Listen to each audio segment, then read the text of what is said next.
Assalamu alaikum everyone. Welcome to my channel Ideastic Online and welcome to another very important and interesting video. But before moving forward, मैं आज आपको एक बात बताना चाहता हूं कि फ्रॉम टुडे ऑनवर्ड्स हमें एक नए मेंबर ने हमारे इस चैनल पे ज्वाइन किया है जो आगे आने वाली सारी वीडियोस में हमारे साथ मौजूद होंगे. So please welcome mister Adnan Khan in our channel. Assalamualaikum Adnan. Walaikum salam. Welcome to my channel Ideastic Online. It's yours? Sorry, our channel.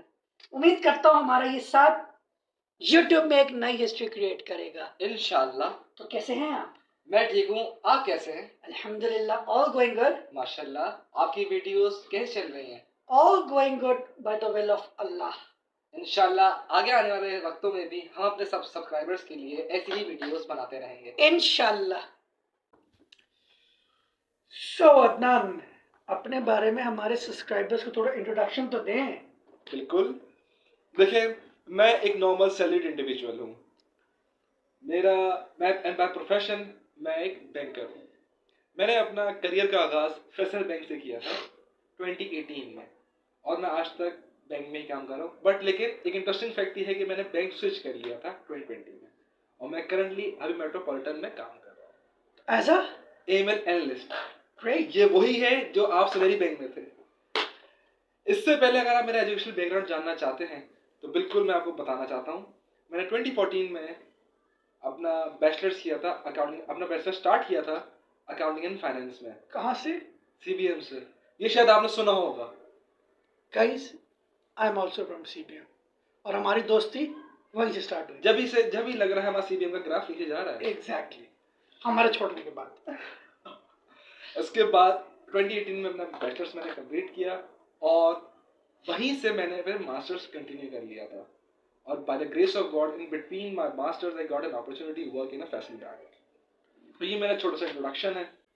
सो अदनान, जैसे कि आपने बोला कि आप 6 साल से बैंकिंग इंडस्ट्री में काम करें, तो क्यों ना आज उस बात का फ़ायदा उठाया जाए कि आपके एक्सपीरियंस से हम अपने सब्सक्राइबर्स को कुछ बैंकिंग इंडस्ट्री के फ़वाइद बताएं.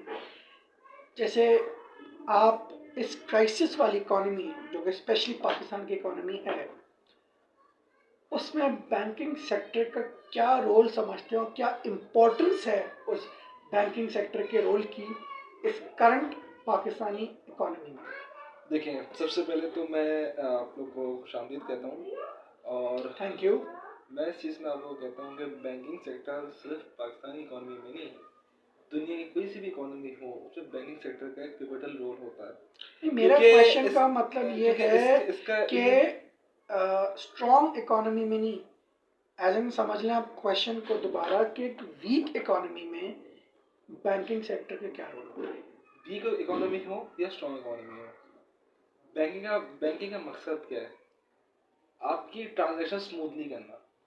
ठीक है. फॉर एग्जांपल, आप एक बिजनेसमैन है, मैं एक बिजनेसमैन हूँ. मैंने आपसे ऑर्डर परचेज किया 500,000 का. अब मेरे लिए वो मुश्किल है कि मैं 500,000 का कैश लेके जाऊँ, आपके पास जाऊँ. सिक्योरिटी का भी इशू है. पाकिस्तान जैसे मुल्क में रह रहे हैं जहाँ सिक्योरिटी का भी इशू है. डिफरेंट तरीके के मसाइल होते हैं. बोरे उठाना, इस तरीके से डिफरेंट हैसल है. बैंकिंग आपको एक सहूलत प्रोवाइड करता है और उसके एवज या तो आप उनको कैश बैंक के थ्रू इनको कैश बैंक बुला के कैश दे दें और वो अपने डिपॉजिट कर दें, या आप बैंक का चेक जो है उनके अकाउंट में ट्रांसफ़र कर सकते हैं, या आप उनको चेक जो है आप दे सकते हैं. तो बैंकिंग का फ़ायदा आपको एक स्मूथ ट्रांजैक्शन करवाना होता है किसी भी बैंकिंग के लिए. और इसके लिए अगर हम अगर उसको थोड़ा ब्रॉडर एस्पेक्ट पे जाते हैं तो अगर मैं एक इम्पोर्टर हूँ या एक्सपोर्टर हूँ तो बैंक हमें एक सहूलत प्रोवाइड करता है एलसीज के नाम पे. क्योंकि जिससे मैं अगर सामान मंगवा रहा हूँ वो मुझे नहीं जानता, उसका बैंक मेरे बैंक को जानता होगा. ठीक है, क्योंकि they have the financial relations. तो हमें ट्रेड की ट्रांजैक्शन करने में भी स्मूथली जो है वो बैंक काफ़ी स्मूथ प्रोसेस बनाता है. ये हमारे चंद फ़वाइद हैं बैंक के. एक बेसिक फ़वाइद जो मैं आपको ऐड कर दूं, हम पैसा जमा करते हैं अपने, जैसे अदनान ने भी सिक्योरिटी की बात की, हम पैसा जमा करके घर में रखेंगे, दैट्स अनसेफ. Definitely. तो बैंकिंग सेक्टर हमें कैश डिपॉजिट करने के लिए एक फैसिलिटी प्रोवाइड करता है, बिल्कुल। उस पे हमें प्रॉफिट भी देता है, ठीक वो है। प्रॉफिट देता है अगर आप सेविंग्स में इन्वेस्ट ना सिर्फ फैसिलिटी प्रोवाइड करता है बल्कि उस फैसिलिटी के वजह से हमें पैसे भी देता है, बिल्कुल which is known as profit, ठीक है। और सिर्फ लेकिन मैं इन्वेस्टमेंट के पॉइंट ऑफ व्यू से नहीं, बैंकिंग हमें हर चीज के हवाले से, हम बिल भरते हैं अपने बिजली के, हम मोबाइल ऐप से अपना बिल्कुल अपना कार्ड चार्ज कर लेते हैं, अपना मोबाइल कार्ड, प्रीपेड हो, पोस्ट पेड हो, हम इलेक्ट्रिसिटी बिल, हम हर चीज मोबाइल बैंकिंग ऐप से कर सकते हैं। तो विच मीन्स के बैंकिंग हर चीज हर शोबे में इन्वॉल्व है और हर शोबे में हमें कहीं ना कहीं मदद जरूर करता है। डेफिनेटली। देखें डिजिटल बैंकिंग जिस तरीके से पिछले 7 सालों में एक रुझान पकड़ा है उसने, आपको पता होगा माशाल्लाह से कि हमारे ही बैंक अल-फलाह बैंक जो है वो काफ़ी इस तरीके से उसने अपना बूम और इस पे हासिल किया है, और भी बैंक काफ़ी इस पे काम कर रहे हैं, और आपको एक non face to face transactions जो है उस करने में हेल्प कर रहे होते हैं। That's very important. डेफिनेटली। इसमें ये होता है कि आपको जाने की ज़रूरत नहीं है। पहले आप जाते थे, लाइनों में खड़े होते थे कि इलेक्ट्रिक का बिल जमा कराते थे और भी घर आते थे, इसमें आपका आधा दिन गुजर जाता था। अब टाइम सेविंग, ठीक है, सिक्योरिटी और कॉस्ट सेविंग। आप जाते गाड़ी में जाते, पेट्रोल लगता है, आपका टाइम लगता है, ये सारे देखें, और एक स्टाफ डेजिग्नेट करता था बैंक इसके लिए, दैट्स आल्सो कॉस्टली। तो बैंक के लिए भी ये कॉस्ट सेविंग है। डेफिनेटली बैंक के लिए भी कॉस्ट सेविंग है, और बैंक ने इसकी एक ऐप बना के आपको दी, और उसमें एक सिंपल सा जो है उसमें एक मॉड्यूल बनाया हुआ है जिसमें आप जाके आराम से अपना एक क्लिक एंड वन क्लिक पे होता है। आप सिंपल सा अपना जैसे के इलेक्ट्रिक का बिल पे करना है, आप सिंपल सा अपना उसका अकाउंट के इलेक्ट्रिक अकाउंट नंबर लेके उसमें ओके करें, वो बिल की अमाउंट आ जाएगी, pay you can pay it from directly from there, you don't need to have to go to the bank, और कहीं भी आपको जाने की जरूरत नहीं है, कुछ भी इसका हैसल क्रिएट करने की जरूरत नहीं है। तो बैंकिंग सेक्टर के कई फवायद हैं। अगर आपको मैं इसी तरीके से अगर इसको कंटिन्यू करूँ इस चीज़ को, तो बैंकिंग सेक्टर में पहले आप लोग क्या करते थे, अपने वॉलेट में कैश रखते थे बहुत ज़्यादा। कहीं भी शॉपिंग पर जा रहे हैं, पहले ज़माने में लोग 20-20 हज़ार 25-50 जब इस 20 की वैल्यू एक इसकी वैल्यू होती थी, तो ये लोग अपने वॉलेट में या अपने जेब में कैरी करते थे। तो आपको याद होगा पहले ज़माने में पिक पॉकेटर्स भी बहुत होते थे। अक्सर सुनने में आता था किसी की जेब कट गई, अगर सुनने में आता था किसी का वॉलेट निकाल लिया गया। आप दुकान में गए, रश वाली जगह पे गए, आपका वॉलेट निकाल लिया। यार 2 दफा तो मेरा वॉलेट भी निकला है। सलवार कमीज में किसी ने आया, मेरा वॉलेट निकाल लिया, मुझे पता भी नहीं चला। देखिए ये घर आके पता चला कि यार मेरा वॉलेट जा चुका है। देखिए इसकी तो मैं आपको गवाही दे सकता हूँ कि आप बहुत केयरलेस आदमी हैं। अल्लाह का शुक्र है मेरे साथ ये आज तक कभी नहीं हुआ, लेकिन लोगों के साथ होता रहा। आप जैसे लोग हमारे पास, मजे की बात ये है कि आप जैसे लोग हमारे पास तादाद में बहुत ज्यादा है। गाइस इसमें केयरलेस क्या, अब मैं कमीशन आप के वॉलेट तो रखूंगा ना। आप देखो वॉलेट रखें, लेकिन अपना हाजिर दिमागी भी इसमें काम आती है, लेकिन वो आपके पास है ही नहीं, तो आप कैसे लेकिन जो ये करने वाले होते हैं पिक पॉकेटर्स, वो हमसे ज्यादा हतर दिमाग होते हैं। बिल्कुल, ये खैर मजाक से हटके ये बात मैं बिल्कुल कहूँगा, ये टैलेंट है पाकिस्तान में।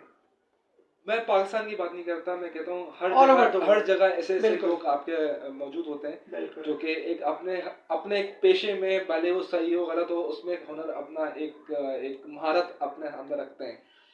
तो बिल्कुल मैं इसमें अब कंटिन्यू करता हूँ इस चीज़ में। अब जैसे कि पहले ज़माने में, अब इसको सेफ्टी कैसे मिल गई, एटीएम कार्ड आप लोग के पास आ गया, no cash only card, only card.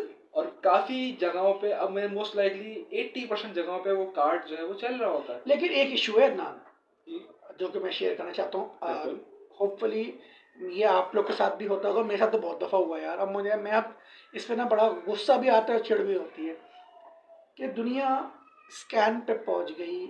हमारे बहुत सी शॉप्स, पेट्रोल पंप्स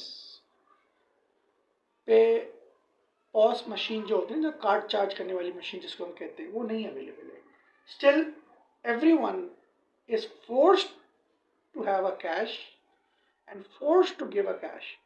मतलब कई पेट्रोल पंप्स पे मैं देखता हूँ कि यार there is no card facility, and that's very embarrassing कि यार आजकल के दौर में जहाँ लोग स्कैन पे पहुँच गए, यानी कि नेक्स्ट स्टेप चले गए मशीन से, we have not reach that machine benchmark. और बहुत सी जगह ये प्रॉब्लम आपको भी फेस होती होगी कि वी हैव टू पे द कैश। डेफिनेटली। देखें इस अब देखें स्टेप बाय स्टेप चलना पड़ता है। अब काफ़ी बड़ी बड़ी मार्केट्स में, बड़े बड़े ईटरीज में आप लोगों के मशीन अवेलेबल हैं, आप कार्ड स्वाइप करते हैं, अपनी बिल्कुल जो भी फैसिलिटी आपने एंजॉय करनी थी आप कर लेते बिल्कुल हैं। बिल्कुल बिल्कुल अब कुछ कुछ ऐसे एरियाज हैं जिसमें जो कि अनटैप्ड एरियाज हैं, बिल्कुल इसमें भी टैप। अब सारे पेट्रोल पंप्स में नहीं ऐसा होता कि कार्ड नहीं चलता। 50% पेट्रोल पंप्स पे 50% उसको आप कहते हैं, लेकिन मैं कहता हूँ 50% से भी कम है जिस पे कार्ड नहीं चलता। स्पेशली जहाँ से मैं डलवाता हूँ वहाँ पे पहले कार्ड नहीं चलता था, लेकिन रिसेंटली पास्ट 3 to 4 मंथ्स वहाँ भी कार्ड एक्सेप्ट करना शुरू हो गया। तो आहिस्ता आहिस्ता बैंकिंग सेक्टर जो है वो हर जगह रीच करने की कोशिश कर रहा है। रीच अब सारे पेट्रोल पंप्स को भी जो है इस एरिया में लेकर आ जा रहा है कि आप एटलीस्ट पॉज मशीन रखें जहाँ पर डायरेक्टली आप कस्टमर को सहूलत प्रोवाइड कर सकें। तो इस तरीके से जो है माशाल्लाह से बैंकिंग का एक रीच जो है वो इंक्रीज हो रही है। बट देखिए, जैसे मैंने आपको बताया कि स्टेप बाय स्टेप चलना पड़ रहा है, तो थोड़ा सा हर चीज़ में थोड़ा टाइम लगता है। लेकिन इंशाल्लाह ताला जिस जिस डायरेक्शन में इस पर्टिकुलरली इस काम में हम लोग जा रहे हैं, वो ताला एक वक्त आएगा जहाँ पे आपको मोस्ट लाइकली कैश जो है इसकी मिनिमम से एलिमिनेट तो मैं कभी भी नहीं कहता, लेकिन मिनिमम से मिनिमम रिक्वायरमेंट हो जाएगी इसकी। अब जैसे इन्होंने बात की अदनान ने कि बहुत सी जगहों पर मशीन्स आ गई हैं, लेकिन एक इशू है छोटा सा। वो यार अंदर से तो पाकिस्तानी है ना यार, कैश में टैक्स की बचत हो जाती है, पॉस मशीन के थ्रू यू हैव टू पे द टैक्स, ठीक है, बिकॉज उसमें टैक्स का रिकॉर्ड आता है एंड यू हैव टू पे। सो आई गेस मुझे वो नहीं पता एग्जैक्टली फिगर, ये ना सब बोले गए इसने गलत फिगर बता दी। आई गेस 2 to 2.5% FBR का टैक्स है बेसिकली जो पे करना होता है। तो शायद वो बचाने के लिए लोग, बहुत से लोग पॉस मशीन यूज़ नहीं करते हैं। इस पे क्या कहेंगे आप? देखिए ये लोगों की चॉइस होती है। नहीं, ये है कि नहीं है? आप ये चीज़ कह रहे हैं, मैं वैसे आपको एक पर्सनल बात बता देता हूँ कि मैं कार्ड से पे करता हूँ, ठीक है। नहीं, मैंने आपको तो नहीं बोला आप कार्ड से पे करते हैं, रखने वालों की बात कर रहा हूँ कि उनको टैक्स, क्योंकि मेरे साथ एक दफ़ा हुआ है, मैं शेयर कर दूँ अपनी एग्जांपल। मैं एक मोबाइल खरीदने गया, मैंने उसको कार्ड दिया, मैंने कहा यार कार्ड चार्ज कर लो। वैसे वो मोबाइल था 28,000 का, अगर मैं कैश पे लेता। उसने कहा यार 2.5% मैं और चार्ज करूंगा अगर मैं कार्ड से चार्ज करूंगा। मैं कहा व्हाई इज दैट सो? बोले यार ये हमें एफडीआर को टैक्स देना होगा। मैं कहता यार इट्स योर बेबी, कि टैक्स आपको देना, it's not none of my concern. बोलते यार ये देना तो पड़ेगा, मना आप कैश पे ले लें। मेरे पास उस वक्त कैश था नहीं, I was using credit card, तो मुझे मजबूरन वो 2.5% देना पड़ा। तो मैं एक सवाल करना चाहता हूँ आप लोगों से भी और आपसे भी, कि वो 2.5% मुझे बेयर करना चाहिए था कि उस शॉपकीपर को बेयर करना चाहिए था? देखिए, फर्स्ट ऑफ ऑल उस शॉपकीपर ने आपसे 2.5% किस मद में लिया? वो उसने मुझसे बोला था कि it's an FBR tax, FBR we have to pay that. FBR tax को हम हिस्सों में डिवाइड कर देते हैं, इनकम टैक्स है और सेल्स टैक्स है, ठीक है। अब आप मुझे एक चीज बताएं, आप अपना खुद माइंड इस पर अप्लाई करें। आपने उससे चीज खरीदी बिजनेसमैन से, तो किसकी इनकम जनरेट हुई? उसकी जनरेट हुई, आपका तो एक्सपेंस हुआ। बिल्कुल तो एग्जैक्ट। टैक्स कौन पे करेगा? वो करेगा। डेफिनेटली, और ये एक जगह नहीं, हर जगह होता है। डेफिनेटली। और दूसरा हम आते हैं सेल्स टैक्स पे। अब सेल्स टैक्स में अगर हम कोई ट्रांजेक्शन करते हैं और समझ में आती है, वैसे ही सेल्स टैक्स का सिनेरियो मुझे लगता नहीं है कि मुझे एग्जैक्टली, मैं तो कैश वो नहीं तो बिल से होता है ना, पक्का बिल का जी। तो ये अगर आप इस पे जाते हैं तो सेल्स किसकी हुई है? उसी की हुई है, उसी की हुई है। तो अल्टीमेटली उसी को बेयर करना चाहिए था ये चीज। और अगर आप बात करते हैं विदहोल्डिंग टैक्स की, नहीं, सेल्स टैक्स तो देखिए जब रेस्टोरेंट में भी जाते हैं तो सेल्स टैक्स तो हम ही पे करते हैं ना, जीएसटी जिसको कहते हैं। जीएसटी हम आप लोग पे करते हैं, लेकिन हालांकि सेल्स तो रेस्टोरेंट वाली गई होती है। Exactly. पे तो हम करते हैं तो 13% 17%, 17 I guess it's 17 13 to 13 to 17%17% different parameter है। लेकिन वो सेल्स हुई है किसकी? कस्टमर अपना रेस्टोरेंट की। तो वो रेस्टोरेंट्स पे लागू होता है कि वो पे करेंगे, लेते हैं हमसे डेफिनेटली। बट वो जरूरी नहीं आपसे लेते हैं वो आगे पे कर लो, डेफिनेटली जरूरी नहीं है। एग्जैक्टली वो शो कर रहे हैं आगे, एग्जैक्टली। You never know. अच्छा, तो But हमारा इसका- टॉपिक वही रह गया। हाँ। हमारा टॉपिक बेसिकली इम्पोर्टेंस ऑफ, हम बड़ा ऑफ ट्रैक चले गए, बातों में बातें निकलती गई और हम ऑफ ट्रैक चले गए। तो हम इम्पोर्टेंस पे बात कर रहे थे बिल्कुल। थोड़ा, हम उसको ताकि कंक्लूजन की तरफ जाएं। देखिए, इम्पोर्टेंस मैं आपको पहले भी जैसे बताता रहा हूँ, मैं आगे भी बता देता हूँ। बैंकिंग सेक्टर में जैसे हम लोग की जैसे कि देखा जाए तो हम लोग का लिटरेसी रेट इतना हाई नहीं है। हमारा I guess literacy rate is around 44%, but it also includes जो बंदा साइन कर सकता हो, that's also 15 to 20%. Treated as a literate person. तो जो जो एक्चुअल लिटरेसी रेट है, जिनको पढ़ना आता हो, जिनको पास नॉलेज है, वो मोर लाइकली 15-20%। जो बाकी जो लोग हैं वो इलिटरेट हैं। अब इलिटरेट हैं तो ऑब्वियसली उनके लिए फिर अब अंडर प्रिविलेज्ड लोगों के लिए भी जो है बैंकिंग ने एक नया सेगमेंट निकाला है, माइक्रो डिफरेंट सेगमेंट्स निकाले हैं। Micro finance bank, SME financing, SME financing है, इजी पैसा के थ्रू आपने ट्रांजैक्शन जो स्मूथ कर दिया कि अगर एग्रीकल्चर वालों के लिए अलग डिवीजन बिल्कुल, बना दिया है। क्योंकि देखिए हमारा मुल्क तो माशाल्लाह से 77 ईयर्स हो चुके हैं, लेकिन हमारी उस तरीके से एजुकेशन हमारी इतनी कॉमन नहीं हो सकी। और मैं एक बात बता दूं, बहुत से लोगों को अभी बैंकिंग के बारे में नहीं मालूम, बिल्कुल नहीं आइडिया। एटीएम तक यूज करना नहीं आता। बहुत से पढ़े लिखे लोगों के बारे में बता रहा हूँ मैं आपको, एटीएम तक यूज करना नहीं आता है। They are dependent on someone कि यार मुझे एटीएम से पैसे निकाल दो। मैं इसमें अभी आपको रिसेंटली एक वाकया शेयर करता हूँ। मैं रिसेंटली एक एटीएम की ब्रांच में गया था।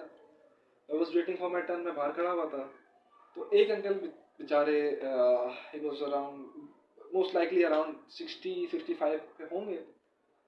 तो उन्होंने बोला कि काइंडली आप ज़रा मेरी हेल्प कर सकते हैं, मेरे पास कार्ड है बट मुझे यूज़ नहीं करना आता। तो मैंने कहा ठीक है अंकल, कोई इशू नहीं है, आप चले, मैं आपकी बिल्कुल इसमें हेल्प कर देता हूँ। तो मैं अंदर गया, मैंने ट्रांजेक्शन करी, एग्जीक्यूट करी। Is it safe? Definitely it's not safe. मैंने आखिर में उनको ये कहा कि अंकल ये तो आपके साथ मतलब मैं था ठीक है, बट ये सेफ नहीं इस तरीके से चीज़ें करना। नहीं, that's safe for you as well because he can be anyone. नहीं, it's not safe for any of the person, ठीक है। It's vice versa. मैं उनके लिए स्ट्रेंजर हूँ, वो मेरे लिए स्ट्रेंजर है, दोनों एक दूसरे के लिए स्ट्रेंजर है। एग्जैक्टली, ठीक है ना। किसी के माइंड में क्या हो, कौन किस मिशन से आया हो, किस माइंड प्लान से आया हो, माइंडसेट से आया हो, किसी को नहीं आइडिया। वो आपके साथ कुछ कर सकता है, आप उसके साथ कुछ कर सकते हैं, तो दोनों के लिए सेफ नहीं है। तो मैंने आखिर में उनको भी ये चीज़ पर एडवाइस दिया था कि सर देखें, आप आ गए थे, ठीक है, मैंने आपकी हेल्प कर दी, लेकिन नेक्स्ट टाइम आप कोशिश करिए कि आप किसी घर वाले के साथ ही आएँ, ताकि आप भी सेफ हों और आपको कोई से रैंडम बंदा ना मिले। तो उन्होंने खैर अप्रिशिएट किया इस चीज़ को, और फिर आगे उनका इंशाल्लाह मैं ऐसे ही करूँगा।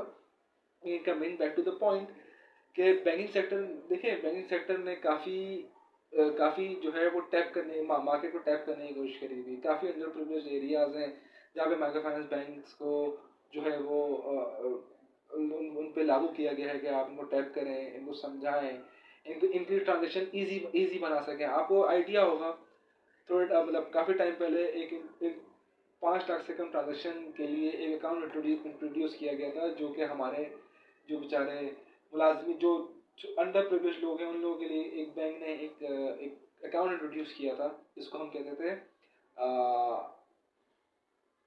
वो जो मेरे जहन से उसका इस अकाउंट का नाम निकल गया है। नो इश्यूज गाइस, हम इस अकाउंट के नाम को ज़रूर इस वीडियो की डिस्क्रिप्शन में लिंक में या कमेंट्स में ज़रूर मेंशन कर देंगे। सो होता है था इजी अकाउंट, इजी नाम इस वक्त मेरे जहन में भी नहीं आ रहा है, क्योंकि मैं थोड़ा सा बैंकिंग इंडस्ट्री से आउट हूँ। तो वैसे बात अदनान की सही है कि बहुत से ऐसी चीज़ें हैं जो बैंकिंग सेक्टर कर रहा है।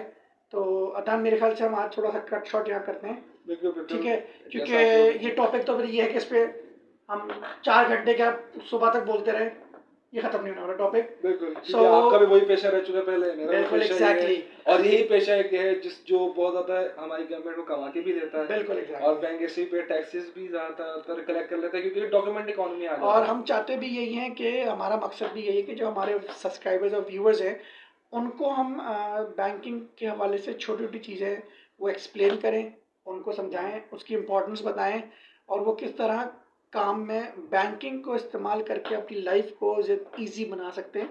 तो हमारा मेन मकसद भी यही है। तो इंशाल्लाह हम अब आगे आने वाली वीडियोस में बैंकिंग सेक्टर को मज़ीद डिस्कस करेंगे, बैंकिंग सेक्टर के चैलेंजेस को डिस्कस करेंगे, और मोस्ट इम्पॉर्टेंट टॉपिक हम एंटी मनी लॉन्ड्रिंग को डिस्कस करेंगे, जो आजकल बड़ा हीटेड टॉपिक है बैंकिंग में। तो इंशाल्लाह आगे आने वाली वीडियोस बड़ी इंटरेस्टिंग और बहुत ही मज़ेदार होने वाली हैं। तो I hope you guys like this video and please stay tune with my channel, our channel, sorry यार थोड़ा थोड़ा टाइम लग जाएगा ना। Please stay tune with our channel and next video इससे भी ज़्यादा इंटरेस्टिंग होगी। सो मेरी और अदनान की तरफ से अल्लाह हाफिज़, अपना बहुत ख्याल रखिएगा। इंशाल्लाह नेक्स्ट वीडियो में मुलाकात होती है। Thank you so much.